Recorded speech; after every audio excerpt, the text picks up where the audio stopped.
Sally Field has always protected the people she loved. She never chased the spotlight. She never spilled secrets, especially not his, not Robin's. For years, she kept what he told her locked away. Not even her family knew. Not the studio. Not the cast of Mrs. Doubtfire. But just before he died, something shifted. They spoke quietly, honestly. One final conversation. And what Robin Williams told her that day, Sally never forgot. She kept her promise. But the memory never let her go. Until now. When Mrs. Doubtfire first hit theaters in 1993, the world fell in love with the laughter. The disguises, the voices, the chaos of a father pretending to be a Scottish nanny just to stay in his children's lives. It was comedy gold. But for Sally Field, it was never just a film. And Robin Williams? He wasn't just a co-star. He became something far more personal. A kind of mirror, a confidant, a man who understood things she wasn't even sure she was ready to say out loud. Sally had worked with many actors in her career. She'd won Oscars, survived Hollywood's pressure, and earned the kind of respect that very few actresses from her era ever maintained. But Robin was different. Behind the jokes, behind the manic energy and lightning-fast improvisation, Sally saw something deeper, something gentler, a sadness that flickered just beneath the surface. And from the moment they started filming together, she couldn't look away. First, it was easy to brush it off. Robin was known for being on all the time, making the crew cry with laughter between takes, doing entire stand-up routines just to fill the silence.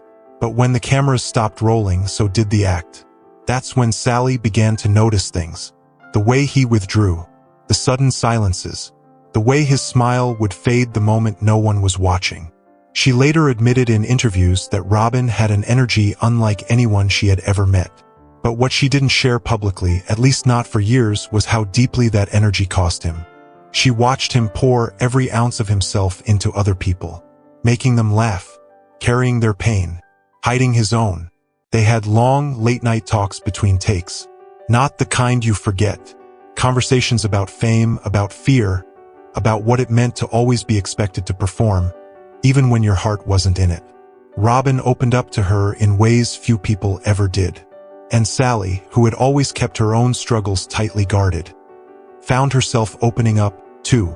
There was no romance, no scandal, just two souls, bruised in different ways, finding safety in each other's company. Robin made her laugh like no one else could. And Sally, perhaps without even realizing it, became one of the few people he didn't have to pretend for. But even after filming Wrapped and Mrs. Doubtfire became a global sensation, their connection didn't fade. They stayed in touch, quietly, privately, no headlines, no interviews, just an occasional call, a message, a shared silence. And then, the world shifted. In the weeks before Robin's death, Sally had sensed something, a heaviness in his voice, a quiet she couldn't explain. She reached out, not as a former co-star, but as a friend, a real one. They spoke one last time. What he told her, what he made her promise, was something she kept locked inside her heart for years. But now, with time and distance, and the ache of his absence still lingering, Sally is finally ready to speak. And what she reveals will change the way fans remember not just Mrs. Doubtfire, but Robin himself. Robin Williams didn't often ask for favors. He was the one giving his energy, his laughter, his presence, to friends, to strangers, to fans waiting outside sound stages in the middle of the night. That was just who he was. So when he did ask something of Sally Field, she knew it mattered. That final phone call wasn't long. It didn't need to be. He was tired. That much was clear. Not the kind of tired you fix with rest, but the kind that seeps into your bones. The kind of tired that makes even speaking feel like a weight. But he called her. Sally said later that his voice sounded familiar, but not. Still quick with a joke, still wrapping his pain in humor, but more fragile. Quieter. The sharpness had dulled. He told her how grateful he was that they had worked together, that she had seen him, really seen him, without needing anything in return. And then he said something that stopped her cold.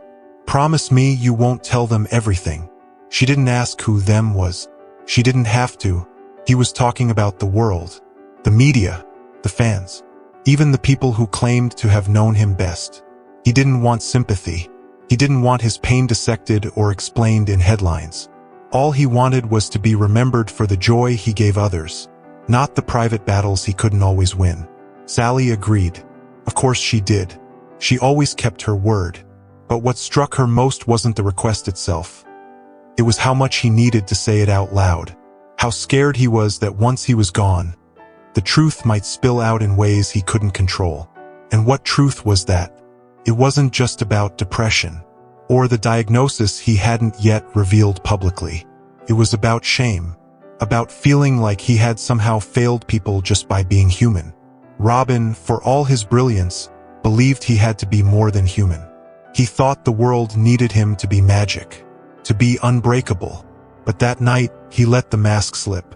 He told Sally that sometimes he felt like a fraud, that the laughter came easy, but the silence afterward was unbearable, that the applause felt hollow when he didn't believe in himself anymore, and that the only time he ever felt fully at peace was in the quiet presence of someone who didn't expect anything from him, like her.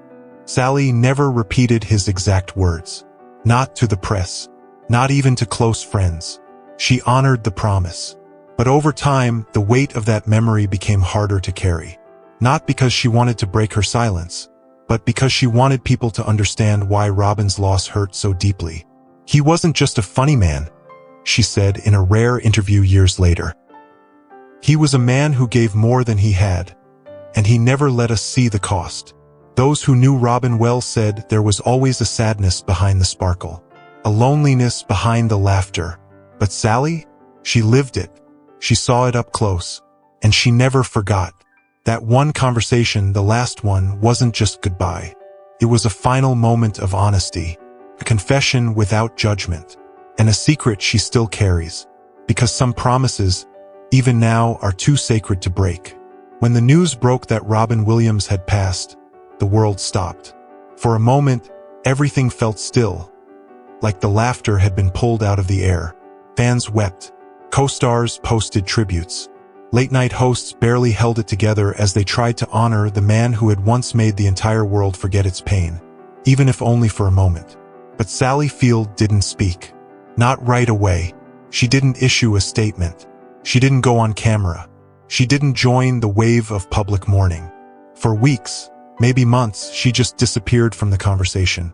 And it wasn't because she didn't care. It was because she cared too much. While others were sharing their favorite memories and quotes, Sally was remembering. Not the roles, not the interviews, but the man who called her that night. The man who had asked her for one final act of protection. And she honored it. Behind closed doors, she grieved. She played their voicemails, read old emails, rewatched scenes from Mrs. Doubtfire not as a fan, but as someone who saw the flicker in his eyes during the in-between takes. Someone who knew when the smile was real, and when it was just for show. Robin's death wasn't just the loss of a friend. It was the quiet unraveling of a connection that few people even knew existed, because theirs had never been loud. There were no red carpet photos, no late-night gossip about the two of them. Their friendship had always lived in the background, simple, steady, sacred. And now it was gone. Sally began writing privately after his death. Not for a memoir, not for an interview, just for herself. Little letters, fragments. She wrote about the way he laughed when no one else was around, the way he used humor like a shield, the way he confided in her, not because he needed her to fix him, but because he trusted she wouldn't try. One of the most heartbreaking things she wrote, never published, only shared later in part, was this: "He made us feel seen, but I don't know if he ever believed we saw him." That line says everything. Sally had spent her life playing women who held things together. Mothers, fighters, survivors. And in many ways, that's who she became in real life too. She was the strong one, the sensible one, the one who never broke. But Robin's death broke something. She started turning down roles. She skipped interviews. She retreated from the industry she'd once fought so hard to succeed in. And slowly, quietly, she began reshaping her world into something simpler, smaller, because some people leave a hole that nothing ever fills. And for Sally Field, Robin Williams wasn't just a friend. He was a reminder of the cost of brilliance, of the loneliness behind laughter, and of the kind of heartbreak that doesn't scream, doesn't shout, just lingers quietly in the spaces no one sees. It would be years before she spoke publicly about him again. But when she did, when she finally opened up, it wasn't to share the secret he'd asked her to keep. It was to show the world why she had kept it in the first place. In the years that followed Robin's death, tributes came in waves. Documentaries were made. Articles dissected his struggles. Biographers tried to piece together a man who had always been just out of reach. But one voice remained absent: Sally Field's. Not because she didn't have anything to say, but because she believed some stories didn't belong to the world. She saw how quickly the media reframed his legacy. From joyful icon to tragic figure. From beloved comedian to man lost in the shadows of illness and depression. And it hurt, because it was only part of the truth. Robin had suffered, yes, but he had also lived with staggering compassion, unshakable loyalty, and a childlike wonder that made even ordinary moments feel extraordinary. Sally knew that side. She had lived that side, and she wasn't ready to let the headlines erase it. So instead of speaking to cameras, she spoke to the people who had worked with him. Quietly, one by one, she made sure the younger cast members from Mrs. Doubtfire were okay. She sent messages, comforted old friends, and reminded them not of how he died, but of how he lived. There's a story one crew member told years later about how during a small private reunion, Sally showed up with a handwritten note Robin had left her back in the early 90s. Just a scrap of paper, folded in half, tucked into the pages of a worn script. Said simply, "Thank you for seeing me." Not the act me. She never framed it, never posted it, never used it for publicity. She kept it in her wallet for nearly 2 decades. Because for her, it wasn't a souvenir. It was a promise. In public, Sally took roles sparingly after Robin's death. The work didn't feel the same. The joy was quieter. But in the few roles she did take on, especially those with emotional depth, fans began to notice a change in her. There was something softer in her performances. Less performance, more presence. Behind the scenes, she donated to mental health causes in Robin's name. Anonymously, she never put her face on the campaigns, never attached a press release. She simply did the work, because that's what Robin would have wanted. He never liked attention when it came to pain. He wanted laughter to be the legacy, joy to be the takeaway. And Sally, who had once held his hand through the quietest moments, wasn't about to let his memory become just another headline. Years later, when asked during an awards event about Robin, Sally paused before answering. And then she said, "I think about him all the time, but the thing that stays with me isn't the sadness. It's the gratitude that I got to be part of his light, even if only for a little while." The audience didn't applaud immediately. It was too quiet, too honest, too raw. And in that silence, you could almost feel it, that final moment between them, that promise. That unspoken understanding that some friendships aren't meant for the world. They're meant to be carried, not performed, not shared, just remembered. And in every quiet moment since, that's exactly what Sally Field has done. For years, Sally Field carried Robin Williams with her, not as a headline, not as a tragedy, but as a presence. There was no need to speak publicly. The grief didn't need to be shared to be real. But as time passed, something began to shift. Quietly, gently, a sense that maybe the world needed to hear something more than what it already knew. She didn't write a memoir about him. She didn't sit for televised interviews. But every so often, in a small panel discussion or a quiet red carpet moment, someone would ask. And she would pause. And her eyes would go soft. And sometimes, just sometimes, she'd answer. She never broke the promise. She never told the world what he asked her not to. But what she did share, bit by bit, was the humanity behind the legend. The man who asked her to protect his truth. The friend who called her in the dark. The performer who made the world laugh, while privately struggling to hold himself together. And more than anything, she shared this, that he mattered. Not because he was funny, not because he was famous, but because even in his pain, even in his fear, even in his most vulnerable moments, Robin Williams never stopped giving. He gave when he had nothing left. He gave when no one noticed. He gave even when it hurt. And Sally Field saw that, not through the lens of Hollywood, not through nostalgia, but through friendship.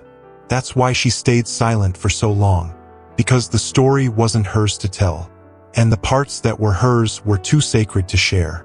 But grief changes over time. First, it's sharp, loud, overwhelming, but later it becomes something else, something quieter, settles into your bones, into your breath, into the moments between sentences, the pause before a smile.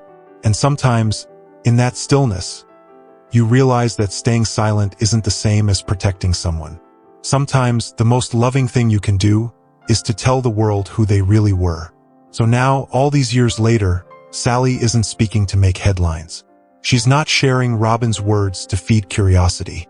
She's doing it so people remember, so the world doesn't reduce him to a diagnosis or a single devastating moment. He was more than how he left. He was the man who made her laugh during long night shoots. The man who once whispered, "Thank you for seeing me." The man who, in his final moments, still thought of others first. And now she's keeping that promise, in a different way, by making sure we remember the whole man, not just the performer, not just the heartbreak, but the gift. Because Robin Williams wasn't just a spark in Hollywood's sky. He was the kind of star that burns quietly in someone's memory forever. And Sally Field? She never stopped seeing him. Not the act, not the laughter, just him. If the story stayed with you, the next one will stay with you even longer. Watch it now.